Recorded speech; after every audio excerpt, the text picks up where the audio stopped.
ولتكن منكم أمة يدعون إلى الخير ويأمرون بالمعروف وينهون عن المنكر وأولئك هم المفلحون. إن الحمد لله نحمده ونستعينه ونستغفره ونعوذ بالله من شرور أنفسنا ومن سيئات أعمالنا. من يهده الله فلا مضل له ومن يضلل فلا هادي له، وأشهد أن لا إله إلا الله وحده لا شريك له، وأشهد أن محمدا عبده ورسوله. أما بعد، فإن خير الحديث كتاب الله، وخير الهدي هدي محمد صلى الله عليه وسلم، وشر الأمور محدثاتها، وكل محدثة بدعة، وكل بدعة ضلالة، وكل ضلالة في النار. فقد قال الله تبارك وتعالى في محكم تنزيله بعد أعوذ بالله السميع العليم من الشيطان الرجيم: بسم الله الرحمن الرحيم: ولقد خلقنا الإنسان ونعلم ما توسوس به نفسه ونحن أقرب إليه من حبل الوريد إذ يتلقى المتلقيان عن اليمين وعن الشمال قعيد ما يلفظ من قول إلا لديه رقيب عتيد وجاءت سكرة الموت بالحق ذلك ما كنت منه تحيد ونفخ في الصور ذلك يوم الوعيد وجاءت كل نفس معها سائق وشهيد لقد كنت في غفلة من هذا فكشفنا عنك غطاءك فبصرك اليوم حديد وقال قرينه هذا ما لدي عتيد ألقيا في جهنم كل كفار عنيد مناع للخير معتد مريب الذي جعل مع الله إلها آخر فألقياه في العذاب الشديد قال قرينه ربنا ما أطغيته ولكن كان في ضلال بعيد قال لا تختصموا لدي وقد قدمت إليكم بالوعيد ما يبدل القول لدي وما أنا بظلام للعبيد. وقال الله تبارك وتعالى في مقام آخر: وأن هذا صراطي مستقيما فاتبعوه ولا تتبعوا السبل فتفرق بكم عن سبيله ذلكم وصاكم به لعلكم تتقون. وقال الله تبارك وتعالى في مقام آخر: اتبعوا ما أنزل إليكم من ربكم ولا تتبعوا من دونه أولياء قليلا ما تذكرون. وقال النبي المصطفى صلى الله عليه وسلم: وإياكم ومحدثات الأمور فإن كل محدثة بدعة وكل بدعة ضلالة أو كما قال النبي المصطفى صلی اللہ علیہ وسلم.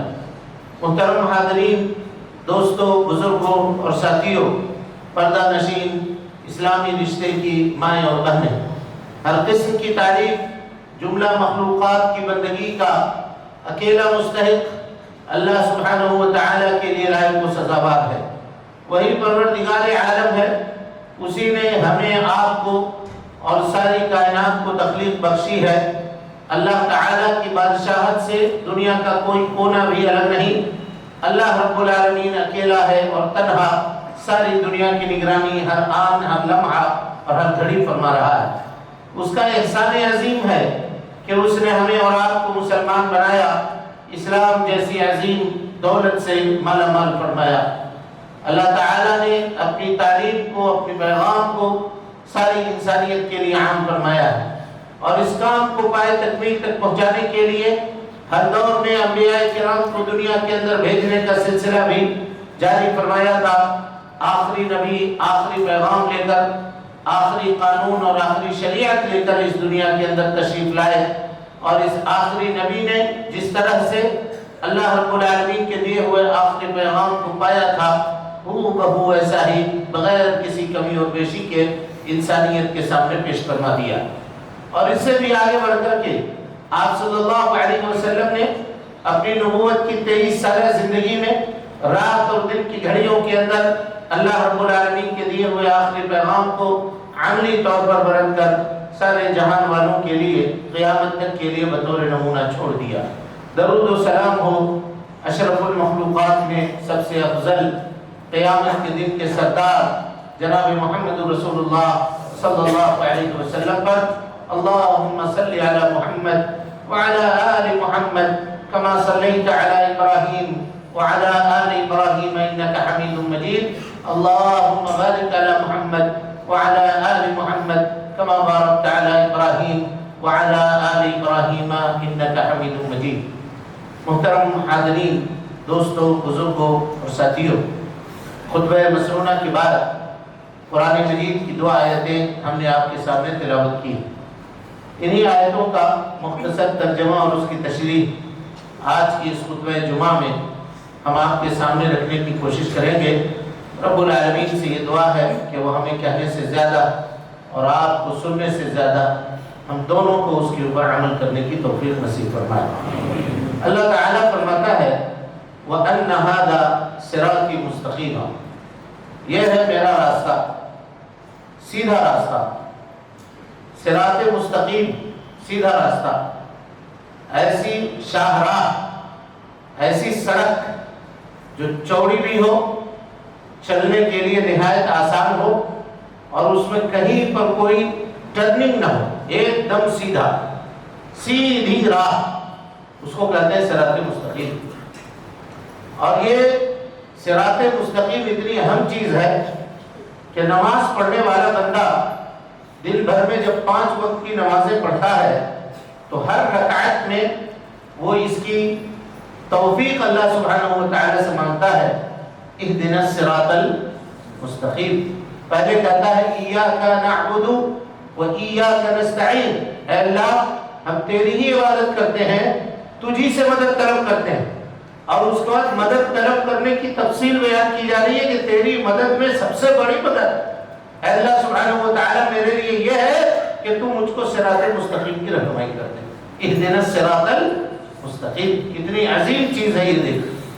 نبی صلی اللہ علیہ وسلم فرماتے ہیں لوگوں ترکتکم علی محجۃ البیضاء، ایک ایسے راستے پر میں تمہیں چھوڑ کر جا رہا ہوں جس میں رات کا کوئی خوف نہیں ہے، جس کی راتیں بھی دن سے زیادہ روشن اور سفید ہیں، لیلھا کنہارھا لا یزیغ عنھا الا ہالک، اس راستے سے وہی شخص بھٹکے گا، وہی شخص گمراہ ہوگا جس کی تقدیر میں اللہ سبحانہ و تعالی نے ہلاکت لکھ دی ہوگی، جس کی تقدیر میں اللہ تعالی نے بربادی لکھ دی ہوگی۔ اس کے علاوہ دوسرا کوئی اس راستے سے نہ بھٹک سکتا ہے اور نہ اس راستے کو چھوڑ کر کے کوئی دوسرا راستہ اختیار کر سکتا ہے۔ اللہ کہتا ہے وَأَنَّ هَذَا صِرَاطِي مُسْتَقِيمًا، یہ ہے میرا صراط مستقیم، سیدھا راستہ، فَاتَّبِعُوهُ، اس راستے کی پیروی کرو، اس راستے کے اوپر چلو۔ اب اگر صراط مستقیم کی تفسیر کوئی آدمی قرآن مجید سے پوچھے تو قرآن مجید نے 2 آیتوں میں اس کا جواب دیا ہے۔ اللہ تعالیٰ فرماتا ہے ان هذا القرآن یہدی للتی ہی اقوم، قرآن مجید سب سے سیدھے راستے کی رہنمائی کرنے والی کتاب ہے۔ ان هذا القرآن یہدی للتی ہی اقوم، قرآن مجید سب سے سیدھے راستے کی رہنمائی کرنے والی کتاب ہے۔ اور اپنے نبی جناب محمد رسول اللہ صلی اللہ علیہ وسلم کے متعلق اللہ نے فرمایا وَإِنَّكَ لَتَهْدِي إِلَى صِرَاطٍ مُسْتَقِيمٍ، اے اللہ کے نبی صلی اللہ علیہ وسلم آپ لوگوں کی رہنمائی صراط مستقیم کی جانب کرتے ہیں۔ اب آپ فیصلہ کیجئے اللہ کا وہ راستہ جو صراط مستقیم ہے وہ کون سا راستہ ہے؟ وہ راستہ جس پر اللہ کی کتاب دلالت کرے، جس پر جناب محمد رسول اللہ صلی اللہ علیہ وسلم کی سنت دلالت کرے، وہی صراط مستقیم ہے۔ اللہ کہتا ہے اس راستے کی پیروی کرو، اس راستے کے اوپر چلو، اسی راستے کے اوپر چل کر کے تم کامیابی حاصل کر سکتے ہو۔ وَلَا تَتَّبِعُوا السُّبُلَ، ان راستوں کے علاوہ جو اور راستے بنائے گئے ہیں ان راستوں پر مت چلو۔ سبل سبیل کی جمع ہے، صراط ایک ہے اور اس کے مقابلے میں سبل، سبل کئی راستے، ایک راستہ نہیں، کئی ایک راستے۔ اب یہ سنت کو چھوڑ کر کے، اللہ کی کتاب اور نبی صلی اللہ علیہ وسلم کے طریقے کو چھوڑ کر کے اگر آدمی شریعت میں اپنی منمانی چلاتا ہے تو وہ شریعت میں کئی ایک راستے بناتا ہے۔ اسی لیے اہل علم نے لکھا ہے کہ بدعتیں کبھی بانجھ نہیں ہوتی۔ ایک بدعت پیدا ہوتی ہے، اس کے بعد آئندہ سال دیکھیے گا اس میں کچھ نہ کچھ ایڈیشن ہو جاتا ہے، پھر آئندہ سال دیکھیے گا اس میں کچھ نہ کچھ اور اضافہ ہو جاتا ہے، اور اس طرح سے بدعتوں کے اندر یہ اضافہ ہوتا چلا جاتا ہے یہاں تک کہ بدعت ہی اصل دین بن کر کے رہ جاتی ہے، اور کتاب و سنت کی باتیں ان بدعتوں کی دبیز چادروں کے نیچے ڈھک جاتی ہیں، چھپ جاتی ہے، گویا کہ سنت جو ہے وہ اس کو لوگ بدعت سمجھتے ہیں، اور جو بدعت ہے اس کو لوگ سمجھتے ہیں کہ یہی اصل سنت ہے، یہی اصل سنت ہے۔ ابلیس اور شیطان کو کہتے ہیں اللہ سبحانہ و تعالی نے ابلیس کو جب رادہ درگاہ کیا تو اس نے کہا تھا کہ ہم بھٹکائیں گے تیرے ان بندوں کو، اور بھٹکانے کے لیے جانتے ہیں کہاں وہ بیٹھے گا، کس مقام میں بیٹھے گا؟ کہا کہ قال رب فبما اغویتنی لأقعدن لهم صراطک المستقیم، تو نے مجھ کو اپنے راستے سے، اپنے دربار سے رادہ درگاہ کر دیا، تو اب میں تیرے نیک بندوں کو بھٹکانے کے لیے صراط مستقیم پر ہی بیٹھوں گا، اس راستے میں چل کر تیرا جو بندہ جنت جانے کی کوشش کرے گا میں اس کو بھٹکاؤں گا، میں اس کو روکوں گا، میں اس کو اس راستے سے گمراہ کرنے کی کوشش کروں گا۔ لَأَقْعُدَنَّ لَهُمْ صِرَاطَكَ الْمُسْتَقِيمَ، اور اس کے بعد کہا ثُمَّ لَآتِيَنَّهُمْ، پھر ہم آئیں گے ان کے جانب، مِن بَيْنِ أَيْدِيهِمْ، ان کے سامنے سے، وَعَنْ أَيْمَانِهِمْ وَعَنْ شَمَائِلِهِمْ، اور بائیں سے، دائیں سے، آگے سے، پیچھے سے، وَلَا تَجِدُ أَكْثَرَهُمْ شَاكِرِينَ، اور اے اللہ وہ اپنے اکثر بندوں کو شکر گزار نہیں پائے گا۔ کیوں؟ کیونکہ وہ تیری شریعت کے اوپر نبی صلی اللہ علیہ وسلم کے بتائے گئے طریقے کے مطابق عمل کرنے والے نہیں ہوں۔ یہ سنت کے مقابلے میں یہ راستے ہیں جن کو لوگ اللہ سبحانہ و تعالیٰ کو راضی کرنے اور اللہ کی عبادت کے لیے چن لیتے ہیں۔ سبل، ان راستوں پر چلنے کا انجام کیا ہوگا؟ سبل متفرقہ پر، بدعت کی پگڈندیوں پر چلنے کا انجام کیا ہوگا؟ اللہ کہتا ہے فتفرق بکم، اللہ کے راستے سے تم گمراہ ہو جاؤ گے، تمیل بکم عن سبیل اللہ، اللہ کے راستے سے صراط مستقیم سے تم بھٹک جاؤ گے۔ اس کے بعد اللہ تعالیٰ فرماتا ہے ذالکم وصاکم بہ، یہ وہ اہم تاکیدی وصیت ہے کہ جس پر عمل کرنا متقی بننے کی ضمانت ہے۔ کوئی آدمی اگر یہ چاہتا ہے کہ وہ متقی بنے، اللہ کا نیک پرہیزگار بندہ بنے، تو اسے چاہیے کہ وہ صراط مستقیم کے اوپر گامزن ہو جائے۔ اسی طرح سے دوسری آیت میں اللہ تعالیٰ فرماتا ہے اتبعوا ما انزل الیکم من ربکم، اے لوگوں اس چیز کی اتباع کرو جو تمہارے رب کی جانب سے نازل کرتا ہے۔ اور اللہ سبحانہ و تعالیٰ نے اپنے بندوں کی ہدایت کے لیے دو چیزیں نازل فرمائی ہیں جس کے متعلق اللہ کے نبی صلی اللہ علیہ وسلم نے کہا تھا لوگوں ترکتکم علی شیئین، میں تمہارے درمیان دو چیزیں چھوڑ کر جا رہا ہوں، لن تضلوا ما ان تمسکتم بہما، کتاب اللہ و سنت رسولہ، یا کتاب اللہ و سنتی، دو چیزیں چھوڑ کر جا رہا ہوں، جب تک ان کو مضبوطی سے تھامے رہو گے کبھی گمراہ نہیں ہوگے۔ ایک اللہ کی کتاب، دوسری نبی جناب محمد رسول اللہ صلی اللہ علیہ وسلم کی سنت۔ اللہ اسی کی جانب اشارہ کر رہا ہے اتبعوا ما انزل الیکم من ربکم، اتباع کرو، پیروی کرو اس چیز کی جو تمہارے رب کے جانب سے نازل کی گئی ہے۔ وَلَا تَتَّبِعُوا مِن دُونِهِ أَوْلِيَاءَ، اور اللہ کے علاوہ لوگوں کو اپنا دوست بنا کر، کارساز بنا کر، ولی سمجھ کر، پیر سمجھ کر، بزرگ سمجھ کر، بڑا عالم سمجھ کر، مفتی سمجھ کر ان کی باتوں کو آنکھ بند کر کے کتاب و سنت کے مقابلے میں قبول نہ کرو۔ وَلَا تَتَّبِعُوا مِن دُونِهِ أَوْلِيَاءَ قَلِيلًا مَا تَذَكَّرُونَ، لیکن تم بہت کم سمجھتے ہو، بہت کم نصیحت حاصل کرتے ہو۔ میرے بھائیوں، اللہ کے نبی جناب محمد رسول اللہ صلی اللہ علیہ وسلم نے یہ جو حالات اس وقت چل رہے ہیں ان حالات کی پیشین گوئی پہلے ہی فرما دی تھی۔ آپ صلی اللہ علیہ وسلم نے فرمایا کہ لوگوں فَإِنَّهُ مَن يَعِشْ مِنكُم بَعْدِي، جو تم میں کا میرے بعد زندہ رہے گا وہ امت میں بڑا اختلاف دیکھے گا۔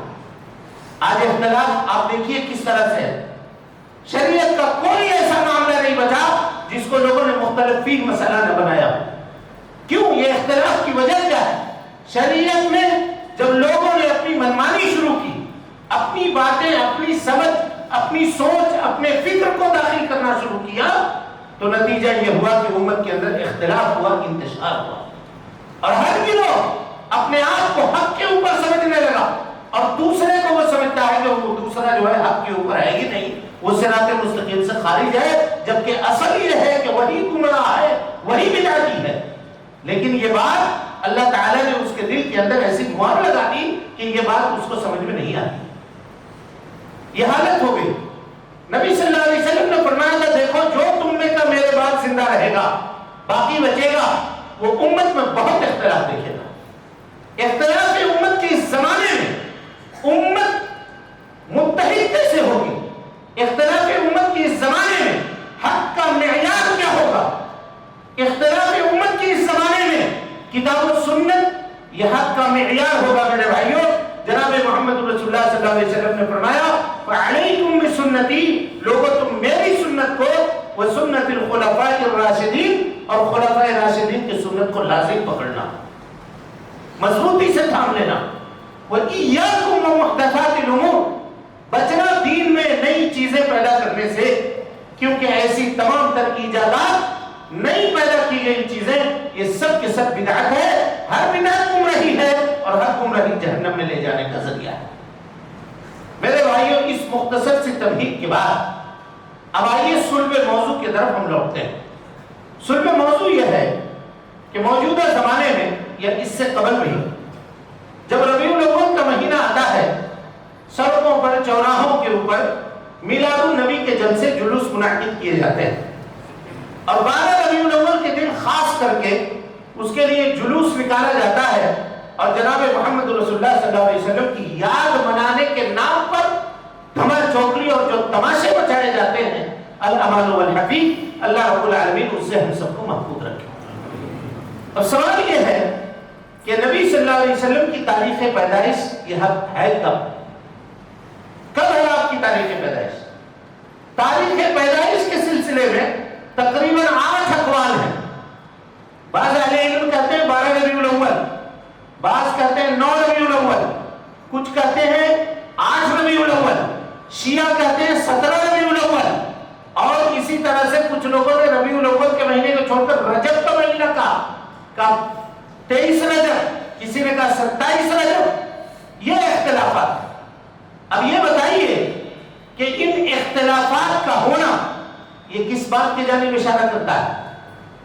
یہ اس بات کی جانب اشارہ کرتا ہے کہ نبی صلی اللہ علیہ وسلم کی پیدائش کا دن دین میں کوئی اہمیت کا مقام نہیں رکھتا. اگر اہمیت کا مقام رکھتا تو صحابہ کرام رضوان اللہ علیہم اجمعین بالضبط اس کو نقل کرتے اور یہ بات خالص طور پر ہم تک پہنچتی جیسے دیگر حدیثیں اللہ کے نبی صلی اللہ علیہ وسلم کی ہم تک پہنچی ہے. نبی صلی اللہ علیہ وسلم کی نبوی زندگی، نبی بنائے جانے کے بعد 23 سال تک آپ اس دنیا میں رہے. ان 23 سالوں میں اگر مان لیجئے 12 ربیع الاول چلیے اگر تسلیم کرتے ہیں بفرض محال 12 ربیع الاول، تو 12 ربیع الاول نبی صلی اللہ علیہ وسلم کے زمانے میں تقریباً 22 مرتبہ آیا آپ کی زندگی میں. آپ نے کبھی بھی اپنی پیدائش کا دن یا اپنا جنم دن یا اپنا برتھ ڈے سیلیبریٹ کیا یا منایا؟ کوئی بھی ہے؟ کسی ایک حدیث سے کوئی ثابت کر دے. چلیے یہ کہہ سکتے ہیں کہ اللہ کے نبی صلی اللہ علیہ وسلم خود اپنا جنم دن کیسے مناتے، اسی لیے آپ نے نہیں منایا. ٹھیک، نہیں منایا. اس کے بعد خلفائے راشدین کا دور شروع ہوا. حضرت ابوبکر صدیق رضی اللہ تعالیٰ عنہ کہ پورے دور خلافت میں کبھی ایک دن بھی میلاد النبی کا یہ ڈے منایا گیا کوئی ثابت کرے؟ کوئی ثابت نہیں کر سکتا. کوئی ضعیف حدیث بھی ایک، ضعیف اثر بھی ایک نہیں پیش کر سکتا. تابعین کا پورا زمانہ نکل گیا، یعنی حضرت ابوبکر صدیق رضی اللہ تعالیٰ عنہ کے دور خلافت میں نہیں، حضرت عمر بن خطاب رضی اللہ تعالیٰ عنہ کے دور خلافت میں نہیں، حضرت عثمان غنی رضی اللہ تعالیٰ عنہ کے دور خلافت میں نہیں، حضرت علی رضی اللہ تعالیٰ سے میرے بھائیوں تقریباً 450 سال یعنی 362 تک 362 ہجری تک آپ کتابیں کھنگائی جائیے، ثبوت کے لیے آپ کو کوئی ثبوت نہیں ملے گا کہ میلاد النبی اس 362 سال کے درمیان میں کسی نے منایا، کسی نے منایا۔ آج یہ کہتے ہیں کہ ابلیس کے علاوہ 12 ربیع الاول میں سب خوش ہوتے ہیں، سوائے ابلیس خوش نہیں ہوتا۔ یہ وہابیوں کو اہل حدیثوں کو چڑھانے کے لیے کہا جاتا ہے۔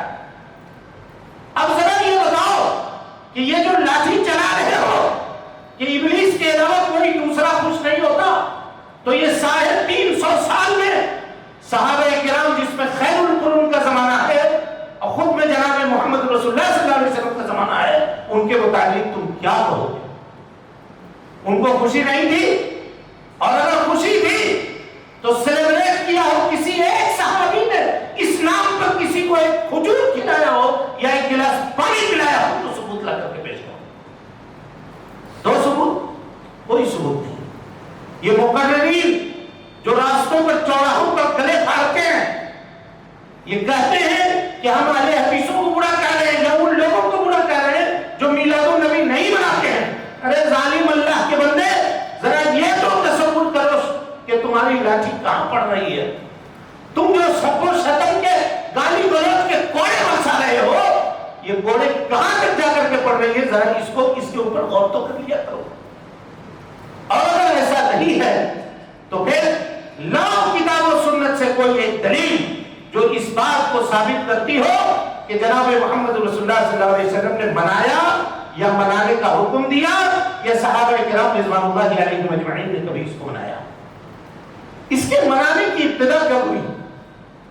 362 میں مصر کے اندر عبیدیوں کی حکومت قائم ہوئی۔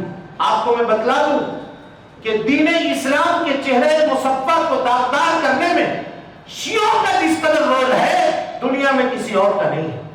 قبر پرستی کی یہ بدعت امت کے اندر انہیں شیعوں نے داخل کی، اور اس کے بعد یہ جو 362 میں حکومت قائم ہوئی مصر میں، یہ عبیدی تھے، عبیدی معیز الدین نامی، معیز الدین فاطمی، اپنے آپ کو فاطمی کہا کرتا تھا اور کہتا تھا کہ ہم حضرت فاطمہ حضرت علی کے اولاد میں سے ہیں، یعنی نبی صلی اللہ علیہ وسلم کے نسل سے ہیں، جبکہ نبی صلی اللہ علیہ وسلم کے نسل سے اس کا کوئی تعلق نہیں تھا، وہ یہودی تھا اصلا۔ اسی نے خلیفہ عباسیہ کا خاتمہ کیا تھا اور مسلمانوں کی قوت کو کمزور کیا تھا۔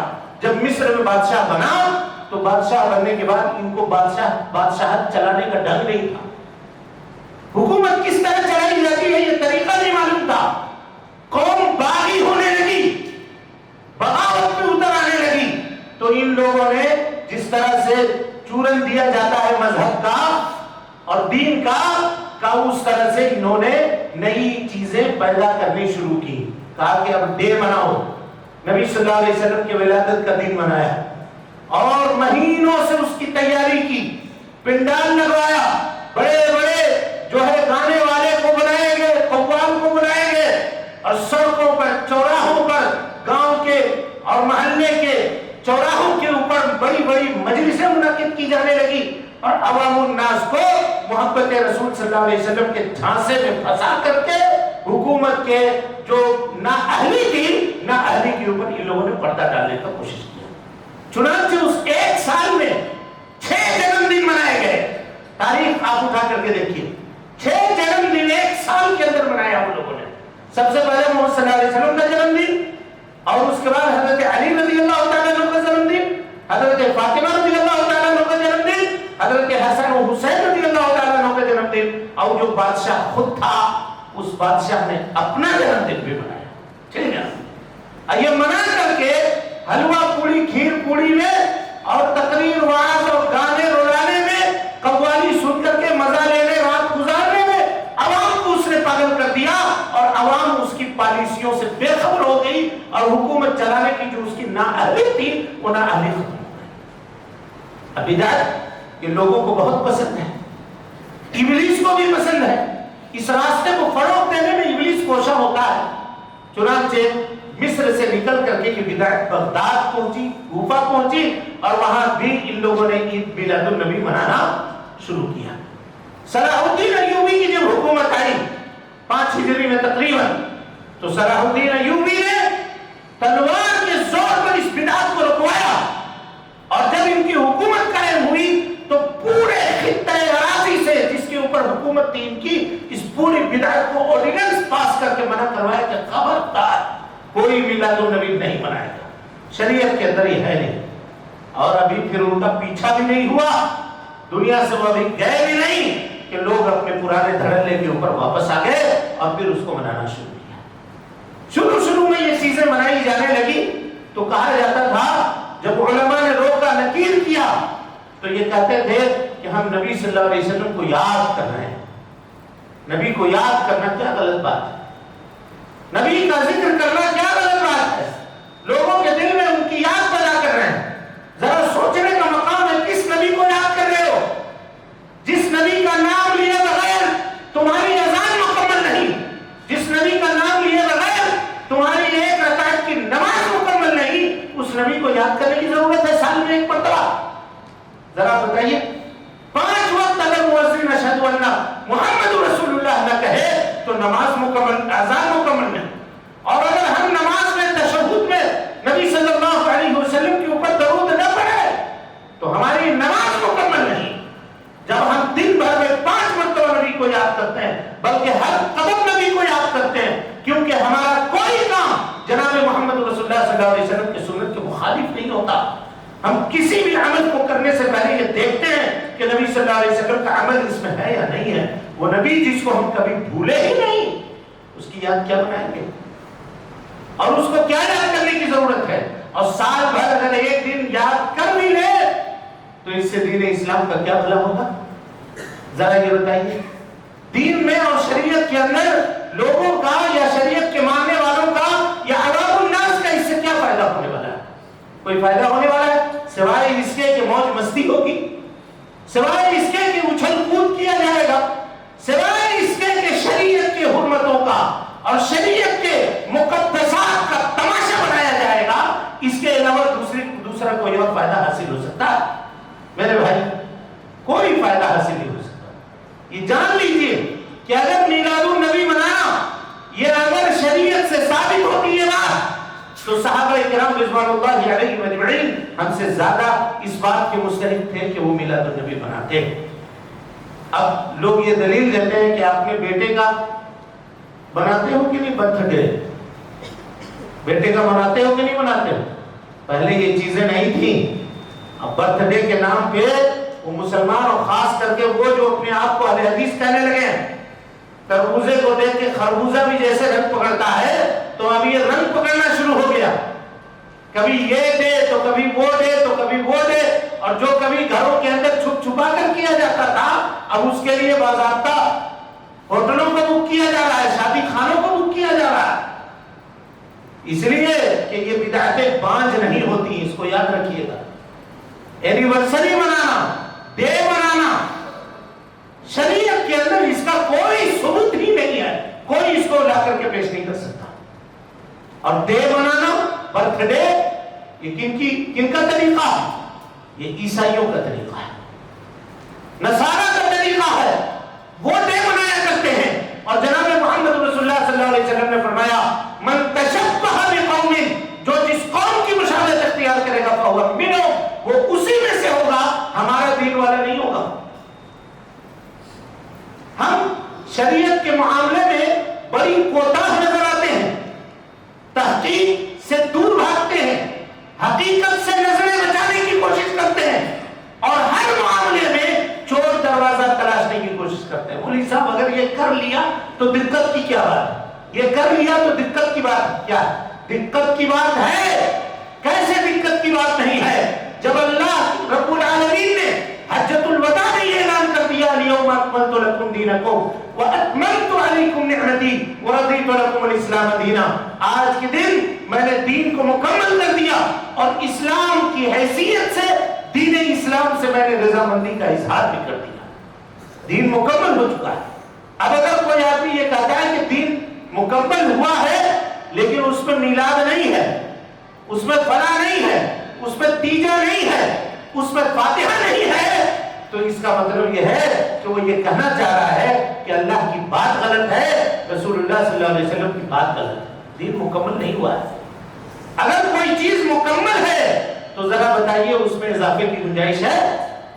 کوئی آدمی اضافہ کر سکتا ہے؟ اور جو چیز مکمل ہے اس کے اندر کمی کی گنجائش بھی نہیں ہے، کمی بھی نہیں کر سکتے، لہذا وہ چیز مکمل ہوگی ہی نہیں۔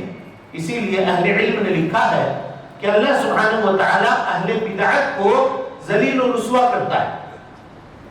غور کیجئے گا، اہل بدعت کو ذلیل و رسوا کرتا ہے اللہ سبحانہ و تعالی۔ کہ کیوں ذلیل و رسوا کرتا ہے؟ کہ ایک آدمی جو گناہ کرتا ہے، گناہ کو گناہ سمجھ کر کرتا ہے بیچارہ، توبہ کرتا ہے، بعد میں اس کا دل ندامت کرتا ہے کہ تم یہ کیا عمل کر رہے ہو، تم یہ ناجائز عمل ہے، لیکن بدعت کرنے والا اللہ تعالیٰ کی نافرمانی کو ثواب سمجھ کے انجام دیتا ہے، رسول اللہ کی نافرمانی کو ثواب سمجھ کے انجام دیتا ہے، اور وہ رسول اللہ پہ اعتراض کرتا ہے کہ والعیاذ باللہ آپ کا دین مکمل نہیں ہے، ورنہ دین اگر مکمل ہوتا تو اس میں ڈے منانا کہاں ہے بتاؤ؟ گویا آپ کا دین مکمل نہیں ہے۔ جو اللہ کو یہ کہے کہ آپ کا دین مکمل نہیں ہے، اور جو رسول اللہ کو کہے کہ آپ کا دین مکمل نہیں ہے، اللہ تعالیٰ اس کو عزت دے گا؟ بولیے، اللہ کہتا ہے وَلِلَّهِ الْعِزَّةُ، عزت اللہ کے لیے ہے، وَلِرَسُولِهِ وَلِلْمُؤْمِنِينَ، اللہ کے لیے، اس کے رسول کے لیے، مومنوں کے لیے عزت ہے۔ جو جتنا کتاب و سنت سے لگا ہوگا، جس کا جتنا چمٹا ہوگا اللہ کی کتاب اور نبی صلی اللہ علیہ وسلم کی سنت سے، اللہ تعالیٰ اس بندے مومن کو اتنی عزت عطا کرے گا، اتنی عزت عطا کرے گا۔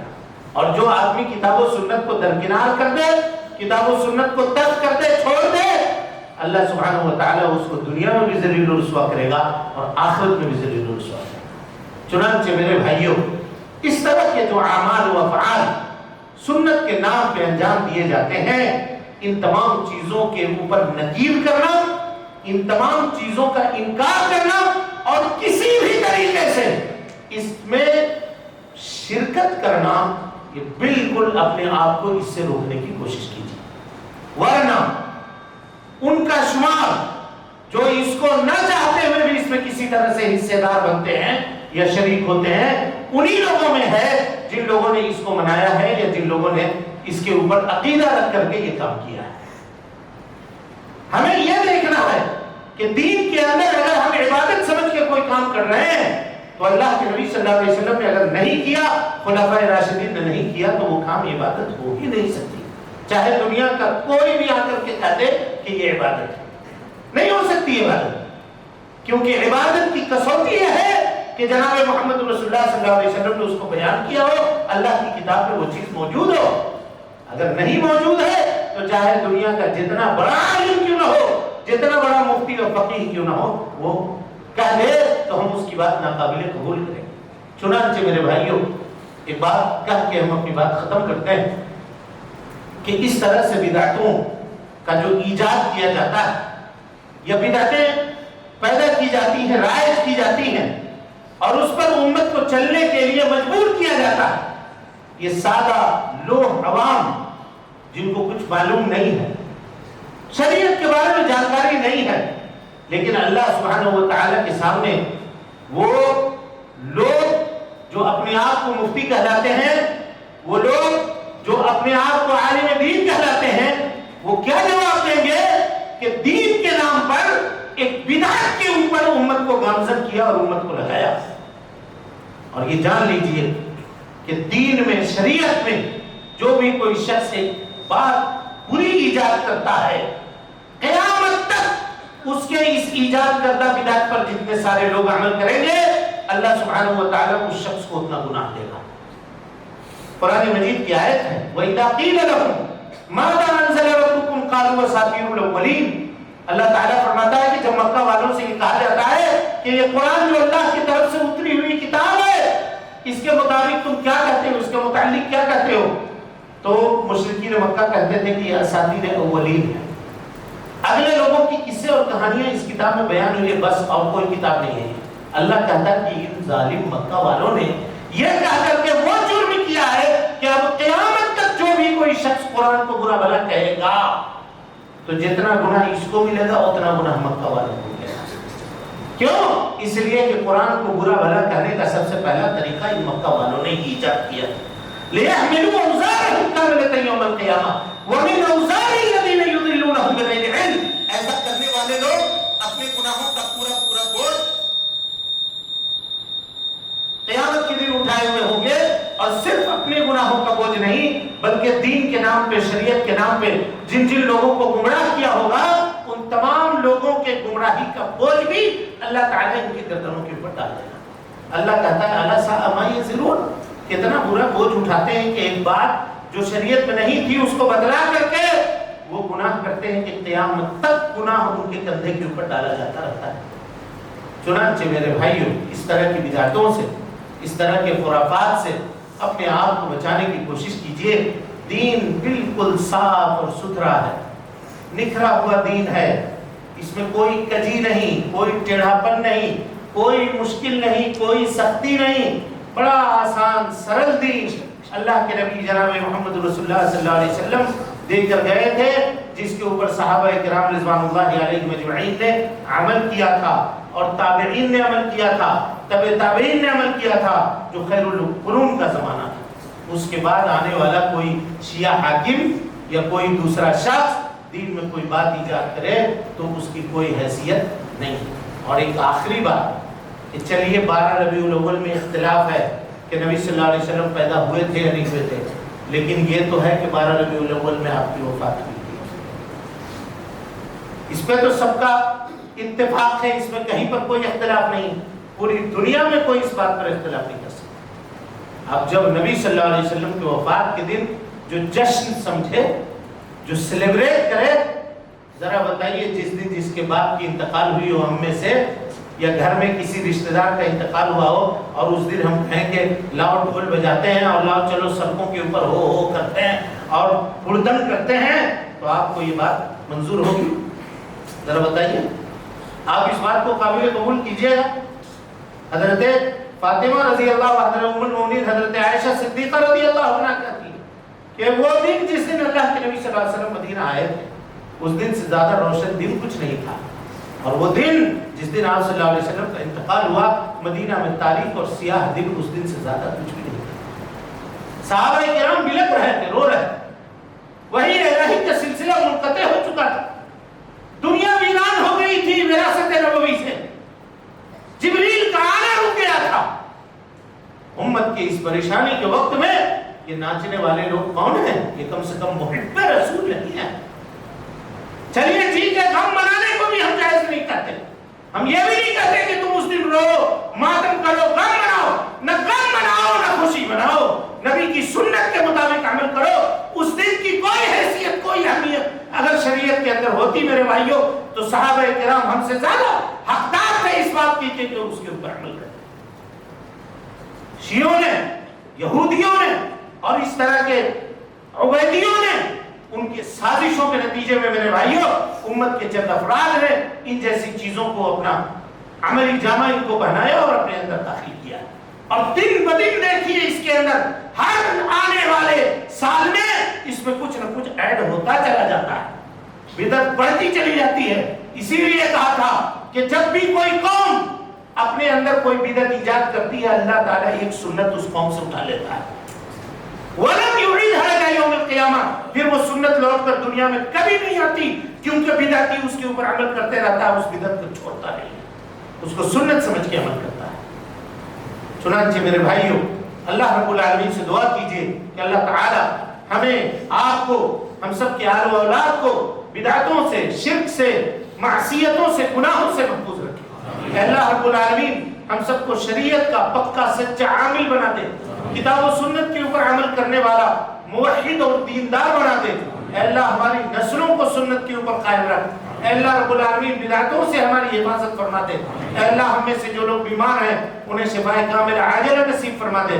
اے اللہ جو پریشان حال ہیں ان کی پریشانیوں کو دور فرما دے. اے اللہ جب تک زندہ رکھ، دین اسلام پہ زندہ رکھ، اور جب اٹھا ایمان پہ اٹھا. اقول قولی ھذا واستغفر اللہ لی ولکم ولسائر المسلمين من كل ذنب وخطيئة فاستغفروه إنه كان للأوابين